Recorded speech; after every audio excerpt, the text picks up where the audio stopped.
Yeah, so I was going to ask you then. No problem. If your position is anti-Islam, that's not a problem. I mean, by definition, if you're something other than Muslim, you're going to disagree with parts of Islam. Can I ask you specifically, what do you find repugnant about Islam that you feel like you need to Let's start with the anti-Semitism. Okay, go ahead. So tell me what in particular you think. Are you denying that Islam is anti-Semitic? Well, the thing is, you'd have to look at the Prophet. And don't Can I ask you a question? Semitic, I don't mean. I mean Jew Jewish. Well, Moses is a Semite, yes? I know, so, Jew hatred, all right? Okay, does the Quran declare hatred for Moses? Your Moses in the Quran is not the same as the Jewish Moses. No problem, but he was a Bani Israel. He was a Jew. You know? What about today's Jews? No, hold on. Are you with me? So is the Quran, because Moses for us is the most commonly repeated, oft-repeated prophet in the whole of the Quran. He's repeated in over 70 passages. And Muhammad also said he was a Jewish prophet. Yes. Who the Jew that Moses was? No. But Muhammad in the beginning was claiming he was a Jewish prophet to try to get the Jews on to convert. But no problem. But was he represented? Do you reckon that the depiction of Moses in the Quran is an anti-Semitic one? No. Okay, thank you very much. So then, to answer your question, then by extension, I'll say if one of the heroes of Islam is a Jew, and not just one, his version, but your version of Moses is not the Islam, is not the Jewish version. I'm with you, but I'm just asking. I'm just answering your question, right? If we're looking at all of the Quran also says very lovely things about Jews, but the law of abrogation tells us that in the beginning he liked the Jews. Later, when he realized who's he? Your prophet. Okay, well, tell me where it says that in the beginning he liked the Jews and later he didn't. If you look at the historically, but the fact is. By the way, do you know the law of abrogation? Sorry to cut you off. There's a verse which is in chapter 2, verse 106 of the Quran. It only applies to ahkam, which are rulings. It does not apply to akhbar, which are narratives. So here, what you've talked about abrogation, which is something people who don't know much about Islam, I'm not trying to say it's specifically you, use all the time. The law of abrogation only applies to legal rulings. It cannot apply. There cannot be a narrative that abrogates another narrative. Legal rulings are pretty much fundamental to the religion. But you're talking. Let's not move it. Sharia. No problem. Can I stop you 1 second? No, 1 second. Can Christians be anti? Listen, I don't think Jews should be allowed to talk. No, there's a quick question. You can just answer this. Well, it's a similar view to Timothy in the Bible, which says that women are not allowed to talk in the church. But what I was going to say to you was, can Christians be anti-Semitic? Because you were saying Muhammad could be anti-Semitic. I didn't say this. No, but I'm asking, can Christians be anti-Semitic? Everyone has the propensity to be anti-Semitic. So do you get what I'm saying? Look, let's keep this going. What I was going to say, the Quran says something really interesting about Jewish people. Okay, I'll tell you exactly what the Quran says in summary. It's not that interesting. No. You're focusing on the boring part, the parts that don't bother us. That's subjective. Well, you've asked me a question which is scriptural in nature, and I'm giving you the answer, right? The Quran, it says, "Min ahlil kitab," in chapter 3, verse 75, that there are those of the Jews and the Christians that you can trust them, and there are those who you can't trust them. In another verse in the same surah, it says, "Laysu sawa'a," they're not all the same. That was the one verse before it. So in other words, the Quran's attitude towards Jews and Christians seems to be in line with its attitude towards Muslims, because in the Quran, chapter 35 of the Quran, it says, "Minhum zalimun li nafsihi, wa minhum muqtasid, wa minhum sabiqun bil khayrat." That's, I'll hold on for you, no problem. So just to keep going, the Quran says that there are some Muslims who are oppressive to themselves, and some of them which are on the middle path, and those who excel. Likewise, the Quran says about the Jews and Christians, they're not all the same. There are some good of them and there are some bad of them. Likewise, the Quran has that sentiment to all of humankind. That humankind, you find good people, and you find trustworthy, and you find untrustworthy. So I think if we're talking about the Quran, what we need to do is we need to look at the text. I mean, it's easy to say, well, Muslims believe in this and I would agree with you, Avi, right? If you said to me, look, Muslims are anti-Semitic, I would say to you, some of the Muslims are anti-Semitic. No, let's be honest. Yes. The majority. You've been on any Muslim forum online. No, hold on. He might be right. It depends on the location. I'm from Egypt, okay? In Egypt, I would say anti-Semitism is the default position. If you're not anti-Semitic in Egypt, it's irregular. Whether you're a nationalist or an Islamist. Why is that?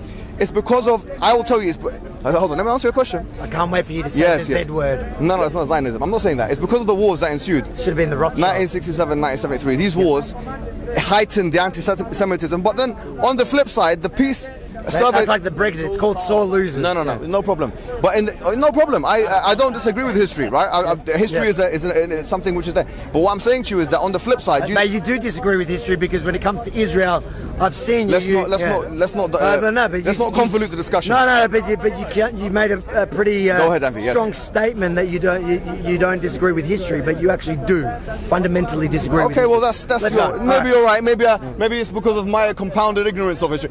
You could illuminate and educate and edify. No problem. But what I'm saying to you is this, Avi, we have to stick to the topic. You started off by talking about anti-Semitism in the scriptures, right? Yep. We talked about verses of the Quran which explicitly mention good things about Jewish people. I'll tell you some that don't, because I want to be balanced here. I don't want to be unbalanced. It talks about this Jewish scholarly class in chapter 62 of the Quran. Himar yahmilu asfara, donkeys that have scriptures on their backs. What does this mean? The Quran makes a criticism about Jewish scholars that they have a lot of knowledge. It says they have a lot of knowledge, but that they don't implement that knowledge. And by the way, what's really interesting about this criticism, Avi, is that it's the same criticism that the Israelis had. When recently I was looking at Haaretz, one of the Israeli newspapers. Let's just be fair, guys. Haaretz is not very Israeli. They are. And that's your position as a right wing, but it's a left wing paper, right? A very far left wing paper. No problem, but it is a paper in Israel. Self-hating Jews. No problem. But they were talking about something interesting. There was to you. Okay, maybe to me. Yes, it's subjective. I was wrong. Let's hear it. What I was going to say is that the scholarly class, because the clerics referred to as the Shahs in Israel, yeah? A lot of them in parliament, in the Knesset, they refer to as Shahs. But outside, there's the scholarly class of Jewish people. They have been criticized by their own community for being exempt from the army. Yep. So, in fact, the Quranic criticism of the scholarly class of Jews is the same as the Israeli one. That you have a lot of knowledge, but you don't have any action. That you're not doing. So can you explain to me why that hadith? Let's go back to the beginning. That hadith there doesn't differentiate the one where it talks about, and it's not, because I get the argument all the time that it's historic. No, it's not historic. That one is in the future. Yes, absolutely. So we need to get rid of that. No, we don't need to get rid of that, because what this hadith is telling us in explicit terms is that there will be a war between Muslims and Jews. By the way, to be fair and clear, at that particular time, yes, and this is an apocalyptic hadith. It's talking about in the end of times. It's talking about in the day of judgment. That there will be a war between Muslims and Jews, or some Muslims and some Jews, and then the tree will talk. No, it doesn't say some. It doesn't say some. No, I'll tell you what it says in the hadith. It says that there's a tree called the gharqad, which is a tree. It will become animate. It's an inanimate creature which will become animate, and it will help and facilitate and guide Muslims to be able to destroy their Jewish enemy. That's all it is. At that particular time, in the apocalyptic period, not in. This is not a hadith referencing. Yes, like you said, a past event. I agree. So what do you think? You don't think we should get rid of that hadith that talks about killing Jews? Let me ask you a question, right? Yes, I don't. And I'll be completely honest with you. I'm a traditionalist. I'm a scripturalist, which means fundamentally that I believe in the Quran and then I believe in the authentic Sunnah. So you would never catch me saying that we can get rid of any authentic hadith, just to be completely honest. But then I'll ask you a question. You know, Deuteronomy chapter 13, verses 6 to 10, it says if you have someone in your home that وَإِذَا أَغْوَاكَ, I'm saying it in Arabic, but it says here, let me just tell you, if your brother or your son or your daughter or your friend or your wife, if they entrust you with something, yes, and they tell you نَعْبُدُ آلِهَةً أُخْرَى, we will worship other gods, yes, then kill them and stone them in their own homes. Now this is in the Bible, the Torah. I condemn it. Do you want to get rid of it? We should get rid of it. Okay, fantastic. Now go. I want you to, perfect. He said sorry. He said he condemns it. If it's in the Torah, yes. If it's in the Torah, yes. Get rid of it. And anybody that believes it should be. Job complete. You know why? Because for the first time, I think in history in your life, you've condemned a different scripture. I'm very happy that now you've looked at. I condemn Nazism. No. I'm talking about scriptures. In the same, with the same. Avi, listen to me. Avi, perfect. With the same vigor that you have against talking about the Quran and the Hadith, because of its what you would refer to as violent verses, and we wouldn't disagree. There are violent verses in the Quran. I want you to use that same standard in condemning the Bible and the Old Testament. No, but the isn't that fair? Isn't that fair? No, it's not fair. No, but he's an atheist. I'll tell you why. I'll tell you why it's not fair. Yeah, go on. Because you don't see Jews killing Jews or Jews killing Muslims in the name of the Torah. You don't see it is just Muslims targeting Jews. Anytime there's a jihadi attack around the world, okay, now it's going to be. They target, and then they get the Jews on the side. Avi, it's like thank a you. Bonus. I see what you're saying, Avi. I appreciate where you're coming from. There's two important problems. One of them is, according to Pew, Muslims account for about 1.8 billion people, which means that they're about one quarter going on to, according to them, 2,100, there'll be 1/3 of the world's population will be Muslim. 1 out of 3 people in the world will be Muslim, according to So what? Okay, no, hold on. just tell me now. No, let me just make the point, and then you can. Now, Jews account for about 30 million people maximum, maybe 20 million. Yep. That means to say that there are more people in Cairo. Oh, we're the chosen ones. No problem. Yeah, now you're going to scripture with the chosen one. No problem. Anyways. There are more people in Cairo than there are Jews in the whole world. Yep. So it's a false comparison, because if you have more people... What did you say? There's more about... Yes. There are about 20 million people in Cairo, yeah? So what I was going to say is that it's a false comparison, because when you... if you have... No, I'll tell you why it's not a false comparison. Okay, let me just make the point, and then you can come back. If you have 2 billion people, you have 2 billion people in the world versus 20 million, you're definitely going to get more violence from the 2 billion, whatever faith they're from. Okay, so let me put this to you. Yes. Let's agree on a number. A percentage of the 2 billion that's violent jihadis. Give me a number. I'm sorry, I can't give you that. I don't know. I don't know. Let's say 1%. No problem. 0.1. Whatever you want. Doesn't matter. Yeah, 1.1. Yes. My point doesn't change. Well, okay, let's get actual statistics. Let's get. Hold on. Let's get some.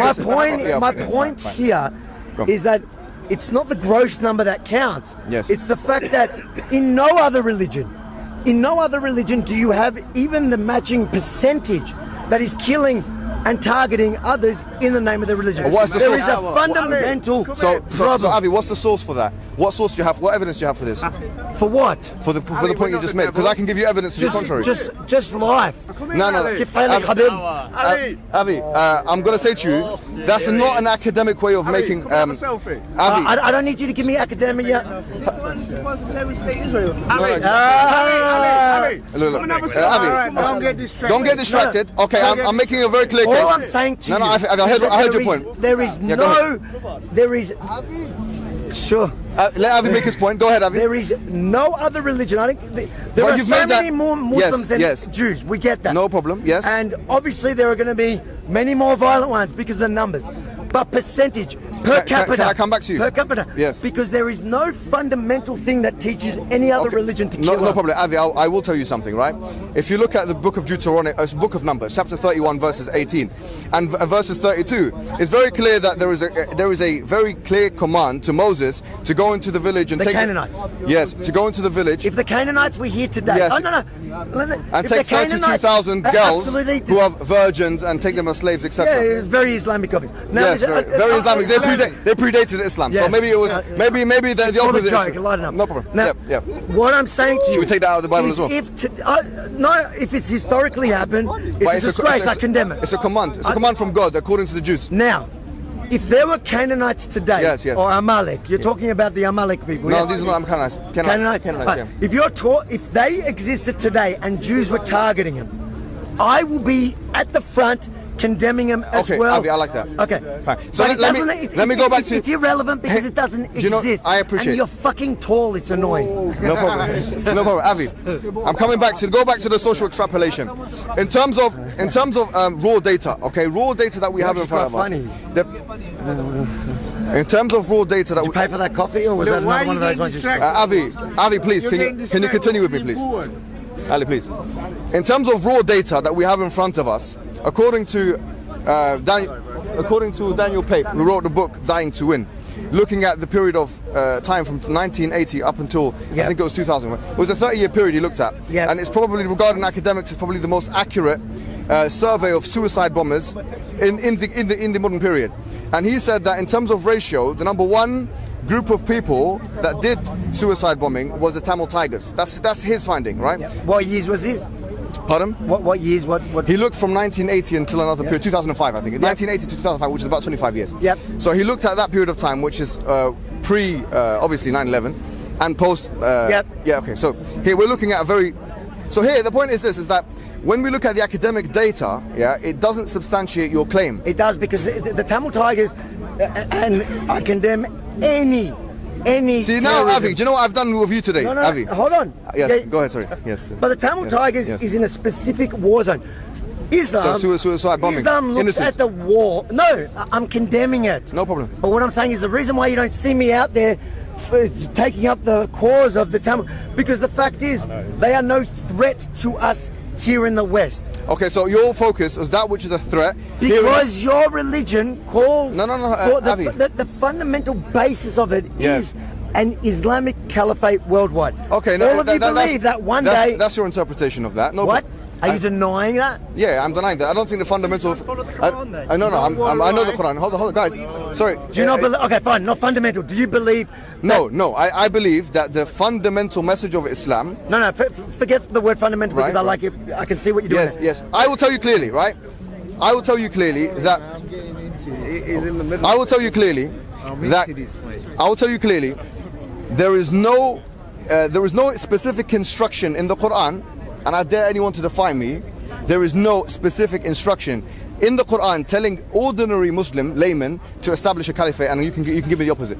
So what I'm asking you is, What about No, you've made a claim. I'm asking you. so what I'm asking, fine. So you're denying Yes, I'm the denying. idea I'm denying that it. in Yes, Islam I'm denying it. you need a worldwide caliphate. No, I'm not denying that. Hold on. No, hold on. Let me be clear. I'm not denying the existence of a caliphate historically. No. Or the need for it. Or the need for it. Or the advantage of it. No, hold on. I didn't ever say that Right. in the Quran it says you have to. No, you said I'm it was a saying message. As Yes. one of the, I'm not going to use the word fundamental. So what do you want to say? What's the message you're trying to communicate? One of the objectives, one of the things within Islam Yeah. is to create. Everybody's got to have an active role. Every Who Muslim. says? Oh, you sound like Hizb ut-Tahrir. I mean, here the thing Every Muslim has to have, Okay, whether okay. it's through violent jihad No, or whether now it's you've gone to suited ISIS. jihad. No, From that's not Hizb ISIS. ut-Tahrir to ISIS. No, Look, it's not ISIS. Here's the point. Do you believe that the world needs to become a worldwide caliphate one day? Absolutely not. I don't think that Sharia law should be imposed on every person, especially non-Muslims. And the evidence of that is in the Quran. Do you know that? The Quran says لا إكراه في الدين قد تبين الرشد من الغي, that there's no compulsion in religion. And when it talks about imposing the jizya on the individual, hold on, I'm getting there before you get there, my friend. I love jizya. Anyways, Avi, let's keep this mature. Yalla, Habib. What I was going to say to you is that when it talks about imposing the jizya on Jewish people and Christian people in chapter 9 verse 29, if you look at the tafsir or the exegesis of one person called Al-Qurtubi, he says about this that when you impose jizya is just a tax. No, it isn't. Okay, tell me the opposite. The tax is a part of it, but it's second-class citizen on every level. Okay, hold on. I'll come to it. Like my family On every lived level. under. Well, you know. Carry on. Don't need Yes. You're not allowed to. Sorry, go ahead. You're not allowed to build churches, synagogues. No. Hold on, please. He's right to an extent. You're talking about the Arabian Peninsula, okay? No, yes. I'm talking about the idea of being a dhimmi. No. That's not. There's no evidence for that. I'm telling you, in the Arabian Peninsula, there was specific command that you can't build a church in that area because, look, people say you're not even allowed to go into Mecca as a non-Muslim. Did you know this? I know that. Let me tell you why, okay? Do you know that in Mecca now, and when we go there now, I've been there, I got a video online if you want to see me going to Mecca, interesting. No offense, man. Can I come with you to Mecca? No, unless yes, you can actually, on one condition. I've got to pay the Yeah, now, I'll do the shahada. No, let me tell you something, right?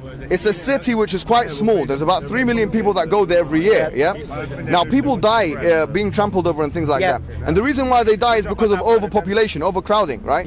Now, imagine if we made this a tourist resort for Christians and Jews. You know what I love most about you now, besides your height, I've found something else, is that you find a way to justify every barbaric thing with some sort of sensible, some sort of sensible explanation. You know why you can't build synagogues? No because problem. people might get Okay. What bullshit is that? Okay, no problem. Let's not go with that. Rubbish. Let's not go with that. Rubbish. No. That's not. If there's, I don't have a cameraman. The Quran says, I'm gonna do your job for you. A wandering Jew. Guys, sorry. Let me for telling me let what me I make your life easier. I'll give you a verse in the Quran that gives you a reason. Yes. Yep.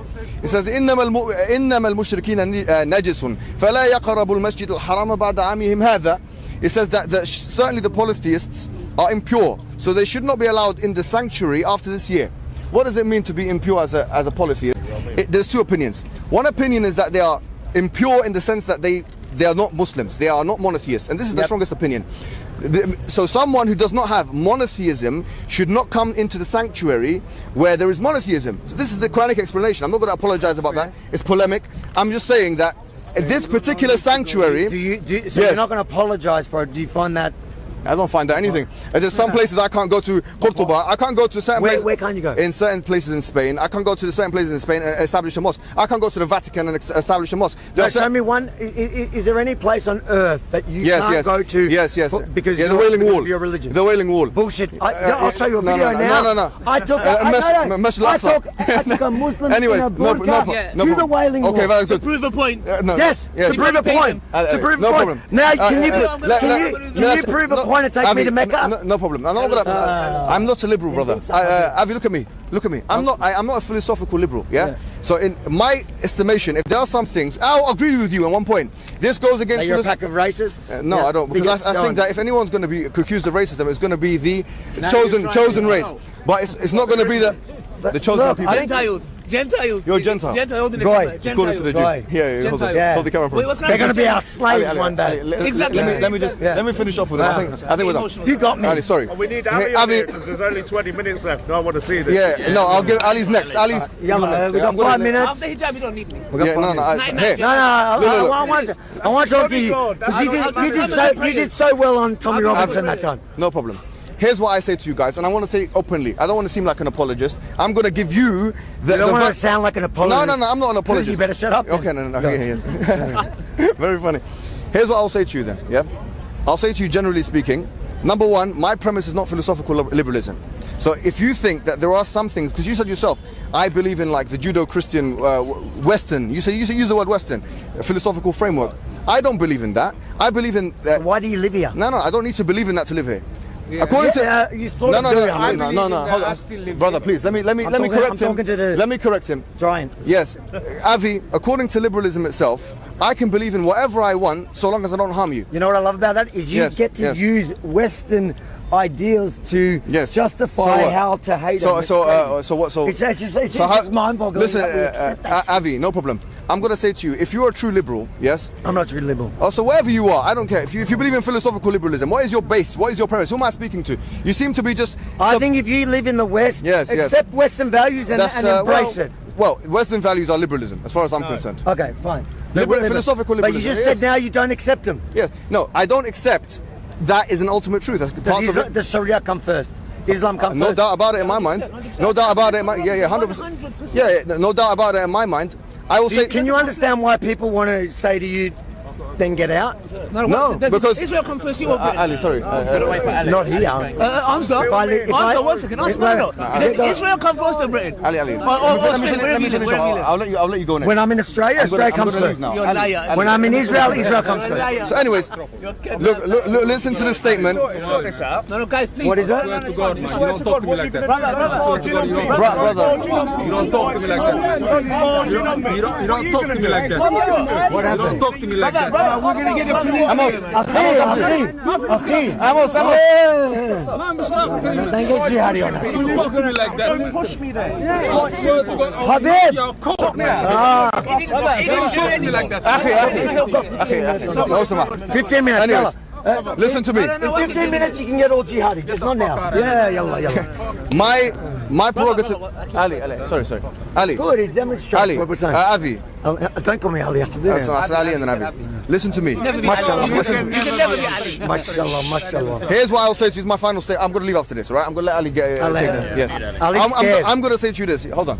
I'm going to say to you that if you're going to talk to me on a philosophical level and you want to see what parts of the Quran we should quote-unquote take out, I am only concerned... All of it. I am only concerned with my discourse, yes, about statements and questions which have creedal disproving implications, okay? Now, if you don't have anything, like all you're doing now is applying liberal Western value judgments and saying, I don't like this.